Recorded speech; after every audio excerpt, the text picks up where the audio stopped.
Bonjour à tous, on se retrouve aujourd'hui avec une nouvelle vidéo que j'ai pris pas mal de temps à faire. À travers cette vidéo, je voulais me poser plusieurs questions. Déjà, d'où viennent les vidéos de voyage?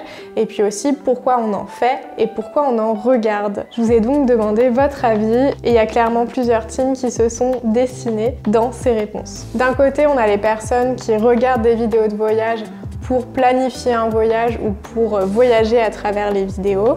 Et de l'autre côté, on a ceux qui regardent les vidéos de voyage pour développer davantage leur technique et leur savoir-faire en vidéo. Sur cette chaîne, j'ai aussi envie de questionner des formats qui se retrouvent sur YouTube ou plus largement sur Internet. Je trouve qu'il n'y a pas assez de vidéos faites sur le sujet sur YouTube et qu'il n'y a pas forcément beaucoup de personnes qui vont questionner ces formats-là au même titre qu'un film par exemple. Et pourtant, ça peut raconter beaucoup de choses et s'avérer être très intéressant. Donc on est parti, une vidéo de voyage, qu'est-ce que c'est? Ça vous paraît assez évident comme réponse, mais on va essayer d'aller un petit peu plus loin et surtout une vidéo de voyage, d'où ça vient? Et en fait, cette question, elle regroupe une question plus large et d'ordre presque sociétal. C'est pourquoi filme-t-on nos voyages et pourquoi souhaitons-nous les partager à un public? Est-ce que c'est quelque chose qui a toujours existé dans l'histoire du cinéma ou est-ce que c'est quelque chose de plus récent qui s'est développé avec Internet? Déjà, on peut dire que depuis l'invention du cinéma, on a toujours voulu filmer des lieux exotiques. D'ailleurs, les frères Lumière, inventeurs du cinématographe, ainsi que Pathé ou Gaumont par exemple,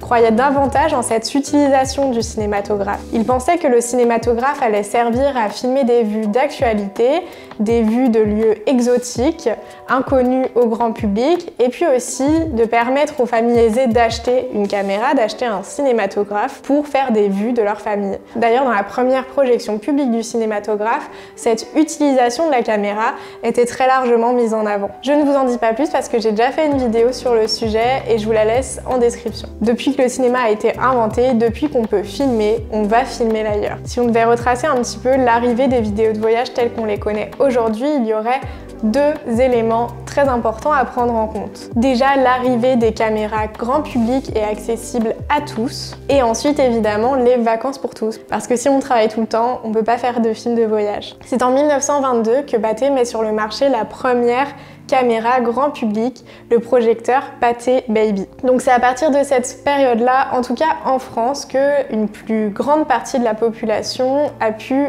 investir dans une caméra amateur.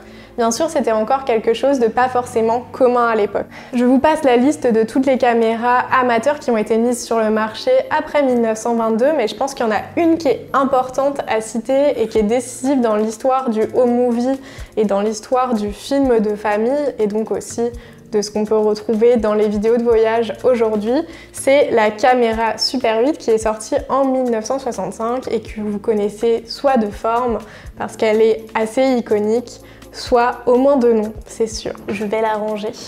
Bien évidemment, l'avènement du numérique a transcendé notre manière de filmer.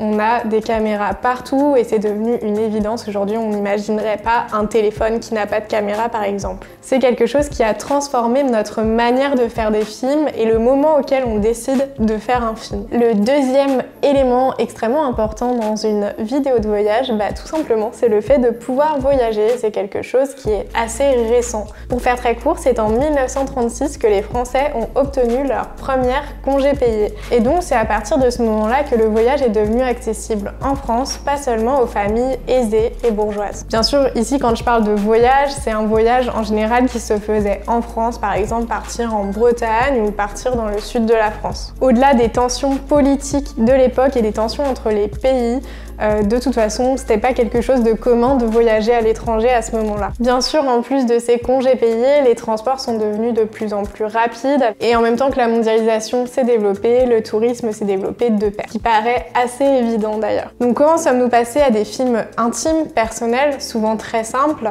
même si parfois ils étaient montés tout de même, à des vidéos qui ressembleraient presque à des courts-métrages contemplatifs ou parfois qui en sont. Aujourd'hui, on a tout un côté réalisation qui s'est positionné dans la vidéo de voyage et qui était moins présent avant. Forcément, si un cinéaste décidait de faire un film sur son voyage, sur son arrivée dans un lieu, sur le repérage d'un film par exemple, ou tout simplement le tournage d'un documentaire, il y avait une mise en scène, il y avait un geste de réalisation, mais c'est parce qu'il venait là dans un but de faire une œuvre.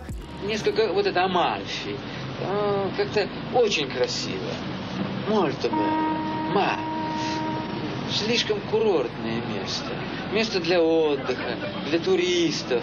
Это меня несколько раздражало. Là, ce que je veux questionner un petit peu, c'est faire la différence entre les films amateurs qui se faisaient à l'époque et les films de voyage aujourd'hui.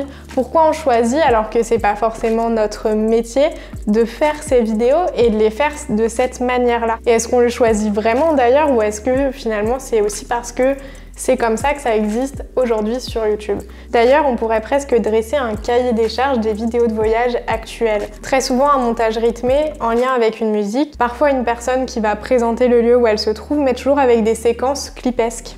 Les réseaux sociaux ont drastiquement changé notre manière de filmer notre quotidien, mais aussi de filmer nos voyages. Aujourd'hui, on vit dans une société de l'image où on a aussi une image virtuelle, une identité virtuelle. Avant, si l'on filmait son périple, c'était soit dans un but intime, introspectif, ou dans un but artistique ou documentaire. Aujourd'hui, il y a quelque chose d'autre qui est en jeu, c'est notre image virtuelle, et avant elle n'existait pas. On va pas nécessairement filmer de la même chose ou au même moment. Par exemple, évidemment, il y a des choses qu'on va garder privées et d'autres qu'on va peut-être mettre davantage en avant. Aujourd'hui, on peut dire que l'intimité ne se crée plus en termes d'espace, mais qu'avec Internet, chacun choisit de placer son intimité où bon lui semble. Ainsi, sur les divers réseaux sociaux et sur Internet plus largement, on va retrouver une mise en scène du quotidien de chacun. Et les vidéos de voyage en font partie. Aujourd'hui, c'est plus facile de se former au métier de l'image, de montage, au fait de maîtriser très bien une caméra. Et donc, c'est aussi ça qui a influencé la transformation des vidéos de voyage. Ce format de vidéo, il a de nouvelles fonctionnalités. Ça peut déjà être un portfolio,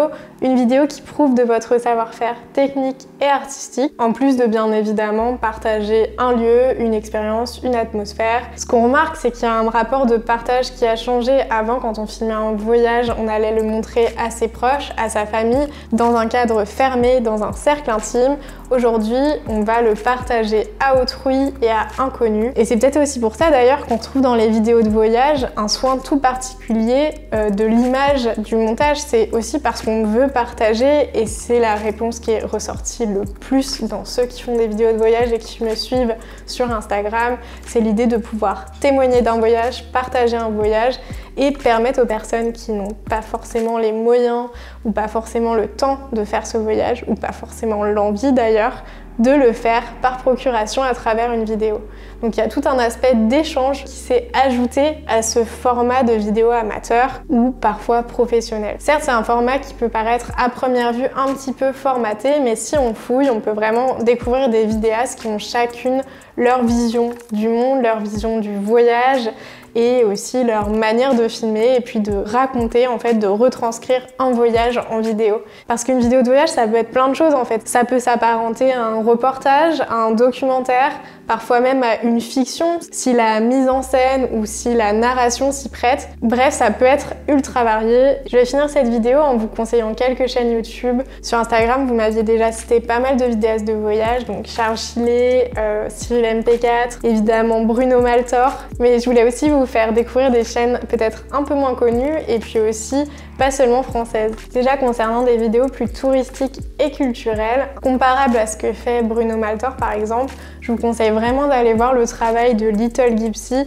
et de Léa Camilleri. Je pense que je prononce mal son nom, mais l'intention est là. Ce sont deux vidéastes françaises qui filment leur voyage, que ce soit en France ou à l'étranger. Elles ont vraiment des personnalités hyper drôles, attachantes. En plus de découvrir la culture, on va vraiment découvrir l'ambiance d'un pays, l'ambiance d'un lieu, et aussi découvrir des personnes qui sont très investies localement. Et franchement, pour ça, je vous conseille vraiment ces deux chaînes. Concernant des vidéos de voyage plus contemplatives, un peu comparables à ce que fait Charles Chillet, je vous conseillerais d'aller voir le travail de Brandon Lee. Vous allez voir des vidéos contemplatives qui sont vraiment absolument incroyables et hyper créatives.